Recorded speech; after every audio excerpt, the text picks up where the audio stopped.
We are running a little bit late, but that's okay. We're going to go a little long today because Ethan and I want to talk about something that was brought up offline.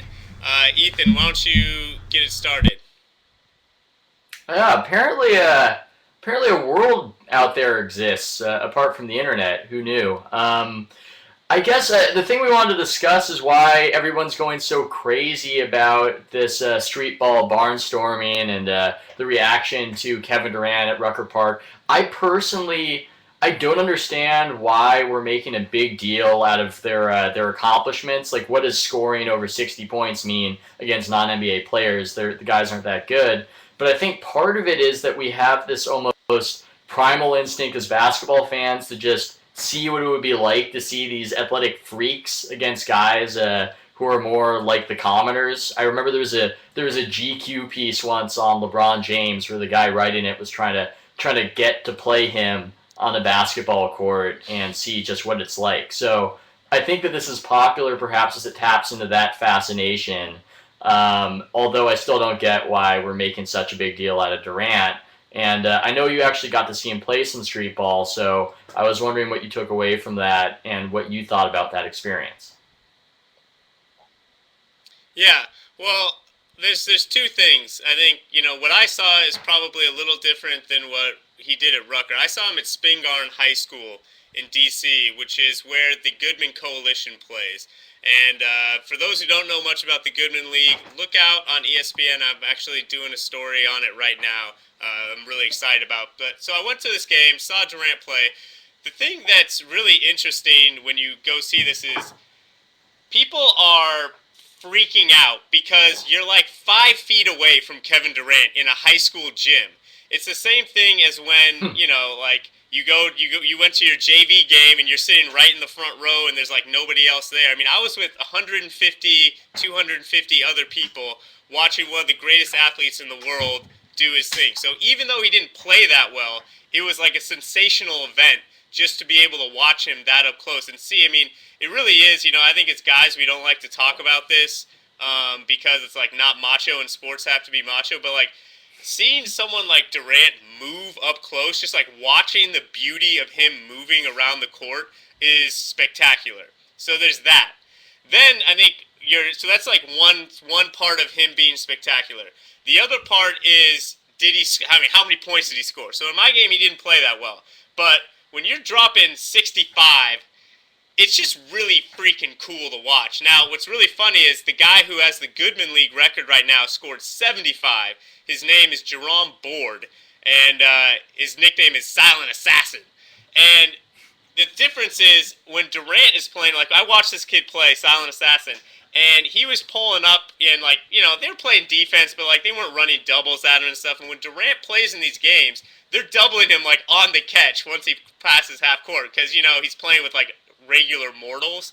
So it is pretty ridiculous when you see someone going 1-on-3 and just still dominating. Although I guess, in the grand scheme of where does this change how we view the player relative to other NBA players, you're right, it probably shouldn't make that big of a difference. Yeah, I guess that's part of maybe why it annoys me insofar as it can annoy me. First, I want to back up for 1 second and say that Silent Assassin should be Kevin Durant's nickname. I think that would fit him perfectly. And back from that digression. That would never go over in DC, yeah, man. He has earned that nickname in DC. Yeah, and I guess Durant is a DC guy. He might not want to take that. Well, I think that it's sort of just an extension that game was of Kevin Durant's brand and how he is so well liked because he's a nice guy and he just has a lot of qualities that people appreciate and enjoy. But it almost annoys me because if another player did that, then it'd be all carping and complaining, or the reaction wouldn't be so immense. And yeah, I wonder what would have happened if LeBron James had done that and dropped all those points. It would have been one of those, oh, well, why didn't he do that in the finals? So do you think that one of the reasons we're freaking out about it and celebrating it so much is because it's Kevin Durant? Yeah, I do. And I think it's because, I don't know, I was very impressed when I wrote something about it on HoopSpeak, you can check it out. I was very impressed when I saw him just like his kind of easy way with the people the people, the populace, the plebes, the groundlings, the onlookers. He was very, mellow and warm, and you get why everyone loves him. He's walking out there with his backpack and his Converse low tops, and like he's got it. He's like a marketing dream in that sense because he's both wholesome and hip, and like he's got a little street. He's coming back, showing out at Spingarn and at the course at Goodman, and so I definitely think that that is a part of it. And you know what? And I think that's probably part of why LeBron isn't playing. Is Durant is playing in these games. Yes, he loves to play basketball. But this is also a huge marketing opportunity for Nike. And don't think Nike and his agents don't know that. When he's out there and that video goes up there, that's, just as big for him as getting Player of the Month in the NBA, if not bigger. I mean, look at how much we're still talking about a game that, again, has no bearing on his NBA career. So I think that his marketing angle, which is kind of the knowable, likable freak, unlike LeBron, who's like the distant, the king freak, I think that does contribute to why it's a good setting for him. I love King Freak, and I think that should actually be some player's nickname in the future. I think that's fantastic. One thing I think that. Do you remember that we had this trope back in the day, this sort of theme, I think, when streetball was getting popular? I remember when I was a kid, where they had to come and they had to prove it. They'd done it in the NBA, but Kobe has to come to Rucker and prove. Yeah. He's got to prove himself. Do you think that we're past that, where players actually, laughably have to prove themselves against guys who can't make a dime off of basketball?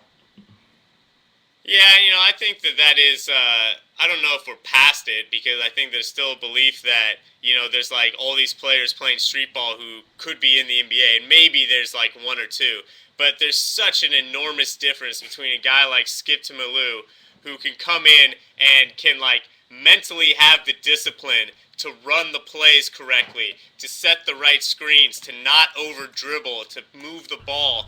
And someone like Silent Assassin, who comes in and he pounds the ball. Yeah, he can hit threes. Yeah, he can go to the rim. But, at the end of the day, he's not athletic enough. And I'm so happy I got in at the end of the day because it wouldn't be punditry without it. He doesn't have the NBA level abilities. Okay, Zach is coming. Is he coming to cut us off here? What's up, man? Let me tell you, at the beginning of the day, Ben Franklin is our original baller. Ooh. And he didn't have to prove himself at Dykeman or at Rucker or Goodman or Barry. Quakers show up. So if he didn't have to prove himself, and he didn't have to get his nickname, I don't think anybody should.